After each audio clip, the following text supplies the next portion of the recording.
Hello everyone, welcome to Pambatha Mancuza TV. I'm here to update you of what's happening on iGenesis namhlanje mhla 13 April 2026. Sikhumbule ngolesihlanu ukuthi abakasedibeni balala kosofa kaThabethe ngoba nakubethe abahambi uMaron engakafiki. Namhlanje uWendu uyavuka uyathandaza bakithi ngoba akekho right ngingane yakhe. Unxusa umdala ukuthi akhiphe uMaron ejele abonakala ukuthi umsulo kuyo yonke lento kuthiwa uyenzile. Nangu noFelicia ngapha nawe uyathandaza usho khona ukuthi akekho ongasiza uMaron kulesi simo kusona ngaphandle kukaMveli Nqangi. NoWendu uyazibalisela kumdala ukuthi angaphanishi ingane yakhe ngezinto ezenziwe uyena. Wathi yena kanankinga ingazifela izono zakhe hhayi ingane yakhe ithwale kanzima. UFelicia ngalana nawe uyawukhulekela umndeni wakaSedibek ukuthi engathi ungasizakala ingane yabo ibuye noma uWendu ebuya be-toxic nje. Wathi nje engathi engasizakala kubuye uMaron ngoba akekho umzali odeserve lobo buhlungu obuzwa uWendu njengamanje. Etafuleni kaThabethe badla isidlo sasekuseni abakaSedibek nabakaThabethe.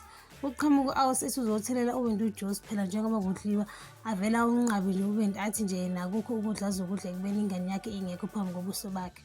Bathi kumele adle khona kuzoba na something esiswini. Wathi ngidle kanjani ingane yami isenkingeni egane.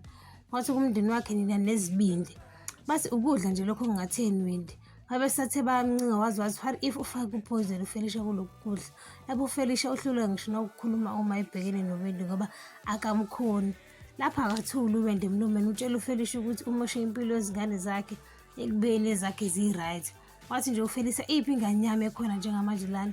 Lapho umalume uyamthulisa ngoba efuna uku-enjoya i-English breakfast yakhe. Ishmael utshela uNobuhle ukuthi kumele azame ukubuyela ekhaya kubo ngoba akuyona indlela yokulungisa izinto lena. Wathi nje uGwesi uzomukela njengomuntu odelela abantu bakaThabethe ngoba phela bakashadi kodwa uhlala nengane yabo ekugcineni. Avele wangayizwa ngempela-ke leyo Nobuhle wakhise ukungamkhulumisi u-Ishmael ngoba ethi uyamxosha. U-Ishmael akekho right ngaleso sikaNobuhle ngoba uFestus wambona ukuthi akuyena u-Ishmael amaziyo lona. Okuyilapho ambuze khona ukuthi udliwa yini avele amtshela ukuthi uNobuhle ucabanga ukuthi uyamxosha if emtshela ukuthi akaye ekhaya kubo ngoba lento eyenzekayo ukudelela umndeni wakaThabethe. Kanjalo noFelicia ngoba uze wathi yena usebenza nabo abantu bakaThabethe and akafuni ukungazwani nabo. Avela athi uFestus vele kumele ahambe no-Ishmael wakuvuma lokho kodwa futhi abuye abe nokungabaza ngoba uNobuhle usemsize ezintweni eziningi ngenalutho kodwa ube naye kuze kube imanje. Manje udidekile nje ukuthi athathe ini ahlanganise nani. UMpumi ukuba ulungisela ukuhamba kuthe kusenjalo kuqhamthisha uGabriel wathi nje wathi nje ubeka amakhelwane wase wabona ukuthi angenazobingelela abantu abaziyo. Wabesenza adume ngazo kuGabriel etshela uMpumi ukuthi abantu abanandaba nomuntu ongadumile.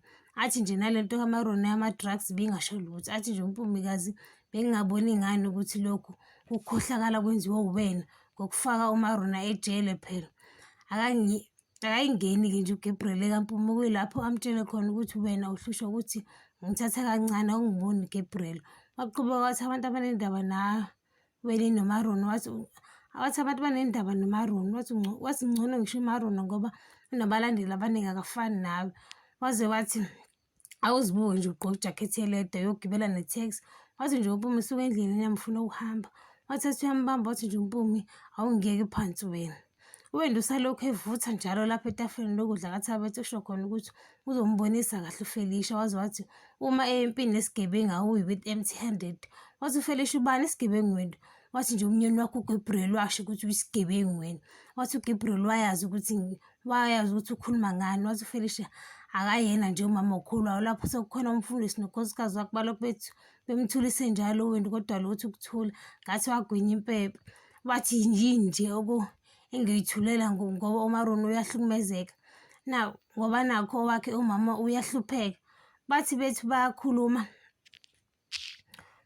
bayakhuluma noWendu umfundisi nonkosikazi wakhe wathi aningiyeki nina ngoba yini ingane aniyazi nokuthi iphi. Wathi nje mina angifuni ingane yami la. Wathi angifune ukudla kwenu, angifune dumo lwenu, angifune emsebenzi wenu, ngifuna ingane yami qha. uMpumi kulife uzokhuluma nabantu uze uyasho ukuthi uzobonga noma umoya wakho ungekho right. Wabonga imithandazo yabantu wabonga amazwi abasaphothayo kanti futhi nagqugquzelayo. Washo khona ukuthi sesiside isikhathi kuzwakale indaba kaMaron naselokhu aboshwe egane. Wathembisa ukuthi bazokwenza sure ukuthi bayamthola. bayathola ukuthi yini eyenzakalile. Washo ukuthi abantu ukuthi kwenzakala le jeli and akekho nomuntu obabuyela ne-feedback. Wabe sethi uyafisa ukwazi ukuthi why abakasabethe besa-free kanjalo neGabriel Galvata ngaphandle ngoba u-free naye kube kuyibona abafake ama-drugs esikhwameni sikaMarona. Wathi uGabriel ukwenze lokho ngoba efuna ukujezisa yena. Washo nokuthi bamqambile amanga uMarona ukuthi uya eGhana bamqambile amanga uMarona ukuthi uye eGhana for i-career yakhe, kodwa bebebazi kahle ukuthi bafuna ukumfaka enkingeni.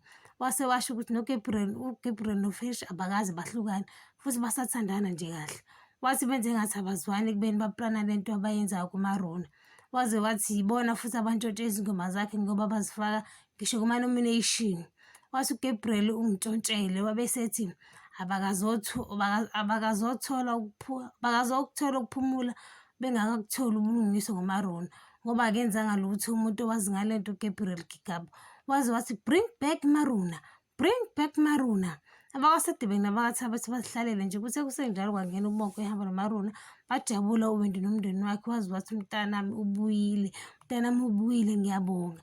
Ngiyayibamba lana ungakhohlwa ucindezela notification bell nosubscribe nomusho umbono wakho. Bye yo.